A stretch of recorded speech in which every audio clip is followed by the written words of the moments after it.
First door కొడదాము, ఎవరైనా వచ్చిరనుకో okay. కానీ తెంపుతుంటే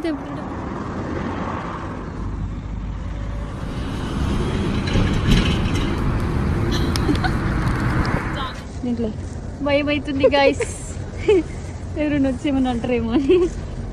హే people, welcome back to my channel dependent independent. ఏంటి ఎక్కడ తిరుగుతుంది ఏం చేస్తుంది అని అనుకుంటున్నారా? దానికి ఎందుకు డౌట్, ఆబ్వియస్లీ ఇప్పుడు బతుకమ్మ సీజన్ కాబట్టి మాకు యూకే లో కూడా బతుకమ్మ సెలబ్రేషన్స్ ఉంటాయి. దానికోసమే ఈ సాహసం అనమాట. ఇండియాలో లెక్క ఇక్కడ ఇష్టం ఉన్నట్టు కొయ్యకూడదు అనమాట, ఎందుకంటే ఏ చెట్లు అయినా సరే గవర్నమెంట్ హ్యాండ్ లో. ఇక్కడ కనిపిస్తున్న చెట్టుకి అయితే దాని నిండు ఉండే ఫ్లవర్స్ మొత్తం తెంపేసినాం టక్క, ఎందుకంటే ఎవరిని వస్తే చూస్తారేమో అని చెప్పి. ఈ సాహసం చేయడానికి మేము మార్నింగ్ 7 o'clock కి స్టార్ట్ అయ్యి ఆఫ్టర్నూన్ 1 o'clock వరకు కుస్తీ పడుతూనే ఉన్నాము. తర్వాత చాలా ఆకలేసిందని చెప్పేసి బ్రేక్ఫాస్ట్ చేసామన్నమాట. ఇంకా ఆ ఫ్లవర్స్ ఏం సరిపోవు కదా, అందుకే కొన్ని ఫ్లవర్స్ షాప్ కి వెళ్ళి కొనుక్కొని, అక్కడ ఒక మార్కెట్ ఉంటే మార్కెట్ లో ఇంకొన్ని ఫ్లవర్స్ కొనుక్కొని రిటర్న్ బ్యాక్ టు హోమ్ అయిపోయామన్నమాట. అండ్ తర్వాత ఏం జరిగింది అనేది నెక్స్ట్ వీడియోలో పోస్ట్ చేస్తాను. అండ్ వీడియోని లైక్ చేసి ఛానల్ ని సబ్స్క్రైబ్ చేసుకోండి. బాయ్.